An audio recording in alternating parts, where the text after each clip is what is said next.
Bien, Adrien Soro, bonjour. Bonjour.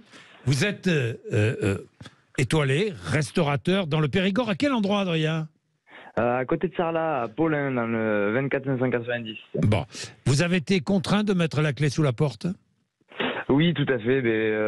C'était une suite successive, si vous voulez, de décisions de décisions gouvernementales qui nous ont mis dans des positions de plus en plus compliquées, de plus en plus délicates, et qui font qu'aujourd'hui, des choses qui étaient acceptées par nos banques, par nos conseillers, ils sont aujourd'hui tellement sous pression, tellement stressés, et ils vivent ce qu'on vit au quotidien, donc ce dont vous parlez depuis tout à l'heure.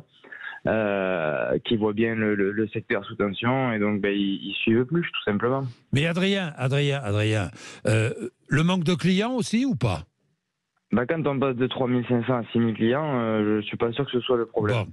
Donc vous êtes passé de 3500 à 6000 clients et vous avez été obligé de mettre la clé sous la porte. Oui, d'un ticket moyen de 34 à 110, de Mais alors salariés pourquoi? à 15. Mais alors pourquoi?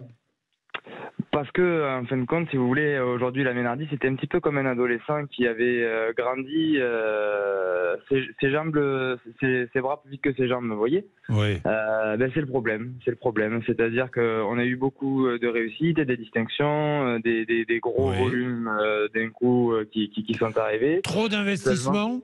Trop d'investissement? L'investissement, c'est-à-dire que si j'achète une table, si vous voulez, dans 10 ans, elle sera toujours à ma table.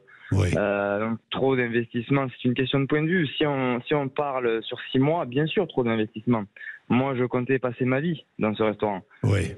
Voilà, donc sur de la bouche de mon banquier, j'ouvre les guillemets, Monsieur Soro, si on vous suit encore pendant 1 an ou 2 et qu'on continue à faire cet accompagnement, vous êtes sauvé. Oui. Voilà.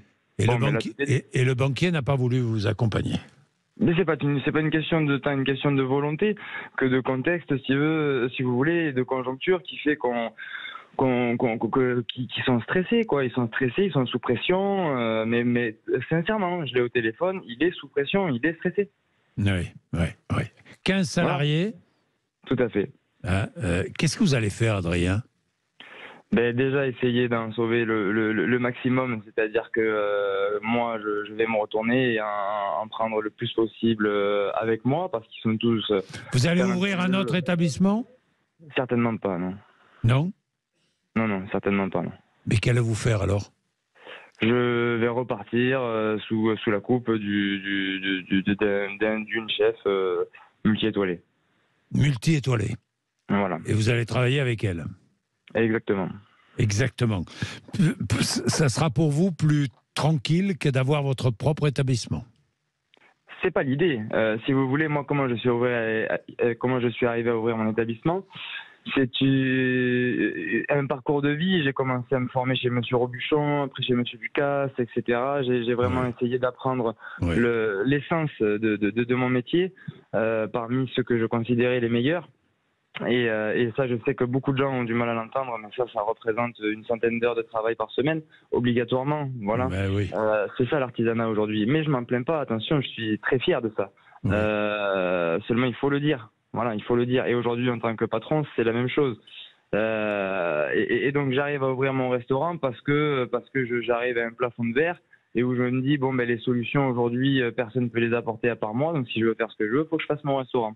Donc je vais en Périgord, là où je suis tombé amoureux d'une région magnifique, et je vous dis, en 4 ans, donc il y a ces réussites dont on a parlé, une étoile en 6 mois, une étoile verte de l'année qui suit, ça ne suffit pas. Donc c'est pas que j'aurai plus de tranquillité ou quoi, c'est que je n'ai pas le choix. Si aujourd'hui je veux pouvoir exercer mon métier en faisant du beau, du bon, et pas un fast-food ou quelque chose de la sorte, je suis obligé d'aller dans ces grandes maisons qui m'accueillent à bras ouverts, et je les remercie, et heureusement qu'ils sont encore là et qu'ils ont encore le... Vous pouvez citer la maison, hein? Les choses ne sont pas encore officielles. Bon, d'accord. Ok, Adrien. Bon, voilà. Je vous souhaite bonne chance. Je voulais vous mettre à l'antenne, vraiment, Adrien, parce que j'ai compris à la fois votre détresse, en même temps une situation que beaucoup rencontrent, et puis avec un message d'espoir, puisque vous allez pouvoir continuer à exercer votre métier, ce métier que vous adorez. Il est 12h27. Merci de nous avoir accompagnés encore une fois. C'est l'heure de retrouver André Vercors.